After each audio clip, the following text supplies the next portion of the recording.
and opened up to reveal across a field golden with hay the gates of Fort Steele Academy. Dr. Booth slowed down.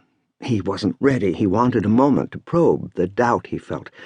But when his car came into view, the two cadets at the gate snapped to attention and held their salutes until he'd driven between them onto the grounds of the school. Owen braced his hands against the dashboard, and Dr. Booth heard him say something under his breath. They bumped over the cobbled lane toward a courtyard bordered on three sides by gray stone buildings. Two flags hung from the pole in the yard, Old Glory on top, the school crest flapping below. Twin sabers crossed above a castle. A line of cadets waited in the circular drive at the end of the lane, legs slightly apart, arms behind their backs. Like the guards at the gate, they wore black uniforms with white belts. Their eyes were shadowed by the gleaming bills of their caps. "Son," Dr. Booth said, "what did you mean, it's what I want?" Owen stared at him without comprehension, then looked back at the line of cadets. Dr. Booth stopped the car. "Well, Owen, what do I want?" "For me to grow up," Owen said, watching one of the cadets march toward them. He was tall, and his chin was long and sharp, and his belt buckle flashed like a beacon. Carrying a clipboard in a crisp, prescribed-looking way, he stopped in front of the car and waited as Dr. Booth and Owen got out. "Name, sir?" "Booth." The cadet ran a finger down the clipboard. "Booth, Owen G., blood type A." "That's my boy." Dr. Booth smiled at Owen, who stared dead ahead. He'd attempted to square his thin shoulders and was holding his arms straight at his sides. He had never looked so young. Dr. Booth made up his mind to have a talk with Colonel Carl before he left. He wasn't going to leave his son here without some definite assurances.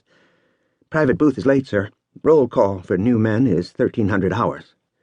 "I'm aware of that. We had some trouble getting here. A lot of trouble. In fact, that map is practically worthless." "I'm sure you have excellent reason, sir. The fact remains, Private Booth is late.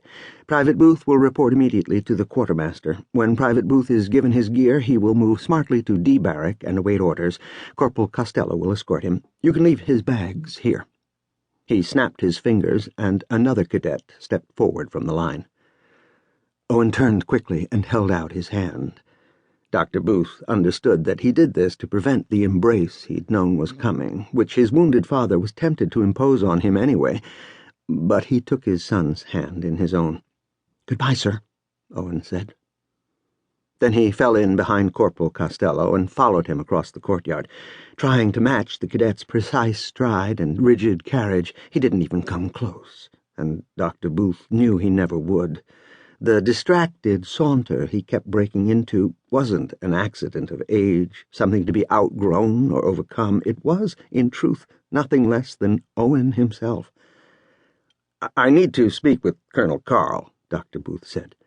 "Colonel Carl is busy, sir," the cadet said. Dr. Booth insisted, and finally the cadet had another boy take him to a windowless lounge in the basement of the far building. He was alone there. An aerial photograph of the school took up most of one wall. Otherwise, the room was bare of ornament. 4 overstuffed chairs faced a coffee table, on which lay an academy brochure, identical to the one Dr. Booth had received.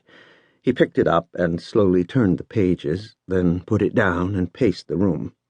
A silent grandfather clock, hands frozen at 6:18, stood in one corner, an empty umbrella stand in another. Time passed. When Dr. Booth went upstairs to the door he'd entered through, the courtyard was empty. The flags drooped on their pole. He stepped outside and, seeing no one, followed a brick walkway around back in the direction Owen had gone. The path skirted a deserted football field with bleachers on one side, then led past a pond covered with lily pads. On the opposite bank, black against the hazy sky, rose the stone walls and battlemented tower of what Dr. Booth recognized from the brochure as Memorial Chapel. He stepped off the path and pushed through clumps of sumac and elder to the other side of the pond. One half of the arched door was locked, the other slightly ajar.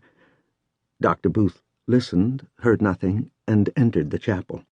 Weak light fell aslant through long, narrow windows that looked like gun slits. It seemed to dim rather than brighten the oak pews and stone floors. There was no organ. The altar was bare. On the